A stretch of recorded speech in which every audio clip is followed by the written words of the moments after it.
ghost polls refer to polling stations that open on paper but never actually open in reality. Instead, they're often taken away by a powerful strongman or warlord figure and stuffed with ballots. So we observed this in the countryside. We traveled out to this war-torn area outside of Kabul and visited a school where the polling station was supposed to be. It wasn't there, but up the hill we found the boxes being stuffed.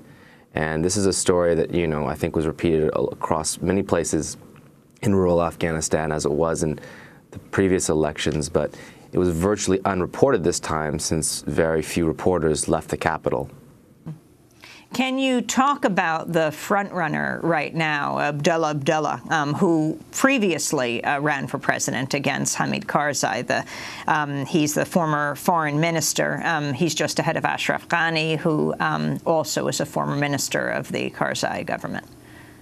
Sure. Well, Abdullah was Karzai's main rival in 2009. In that election, he got close to a third of the vote.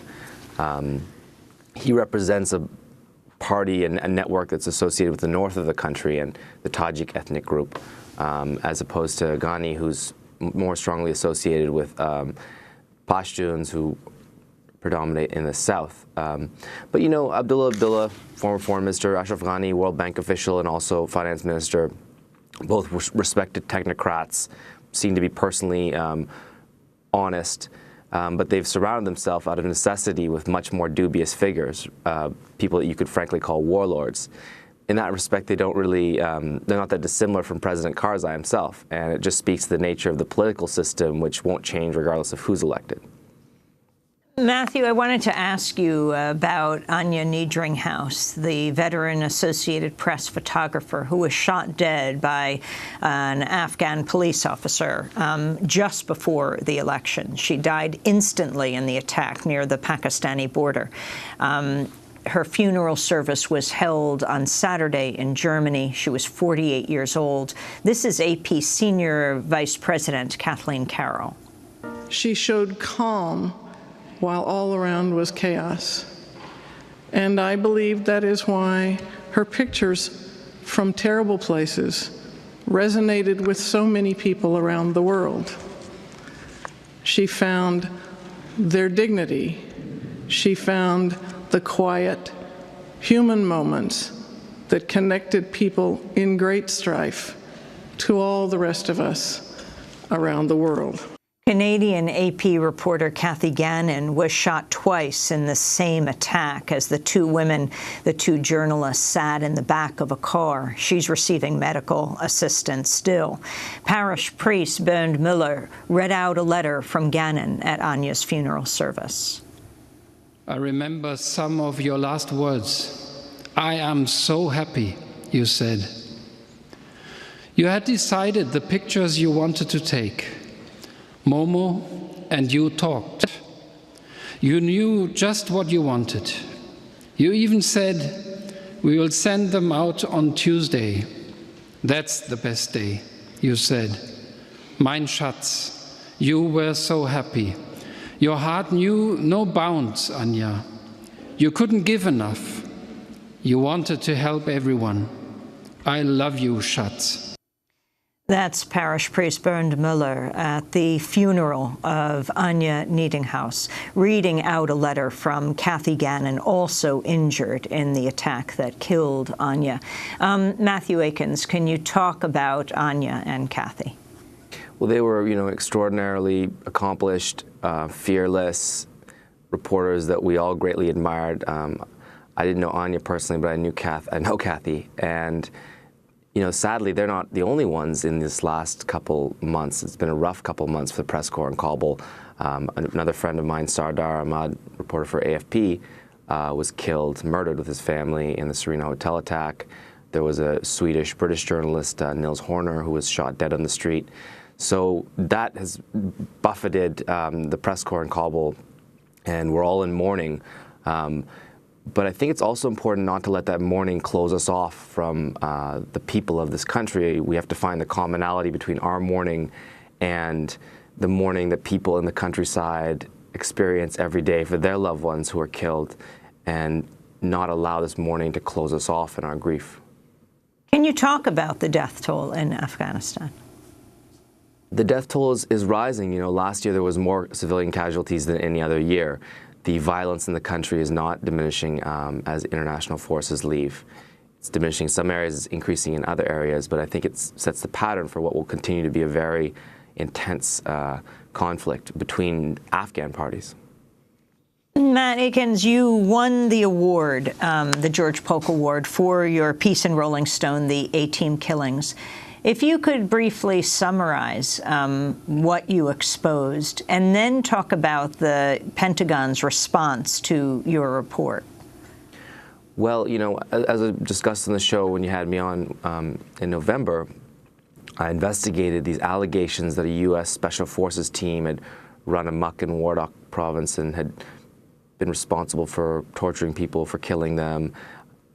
Eventually, when the team left, they found these bodies buried outside the base, but the U.S. military had denied any responsibility for these events and had claimed to have done 3 investigations that had exonerated any of their service members. So that was our point of departure, and what we found, what we conclusively established in the piece, in my opinion, was that there were very strong evidence that this team had been responsible for these men's death. They've been seen arresting people who later were found buried outside the base. And this took place when? This took place over last winter, so would have been about a year ago. And how did you discover this?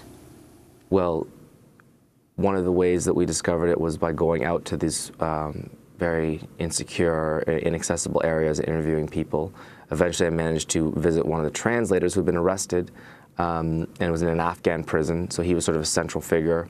And he led to the name of the team and the individuals involved themselves. So eventually what I was able to do by getting photos of the individuals from their Facebook accounts and other sources and mixing them with images of random Special Forces members that I found online to create a sort of police lineup, if you will. I printed that out and took it back to these villages and said, well, okay, you say you were tortured by a Green Beret. You say this guy took away your brother, who you later found dead. Can you pick him out of the lineup? And they did.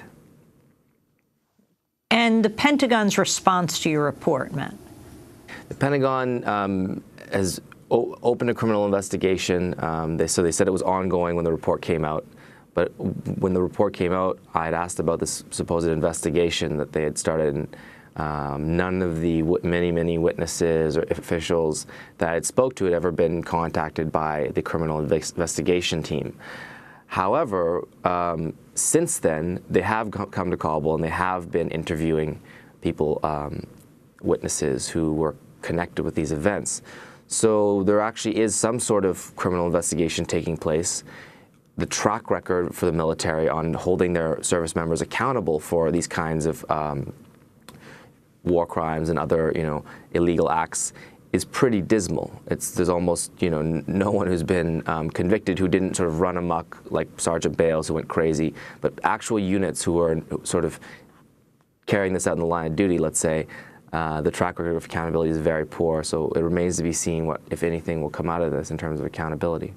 I wanted to ask you also about that video you broke on Democracy Now! In November. It shows a prisoner being whipped by Afghan security forces as what appears to be unidentified American military officers looking on. We're going to play just a short clip. This video is extremely violent and disturbing.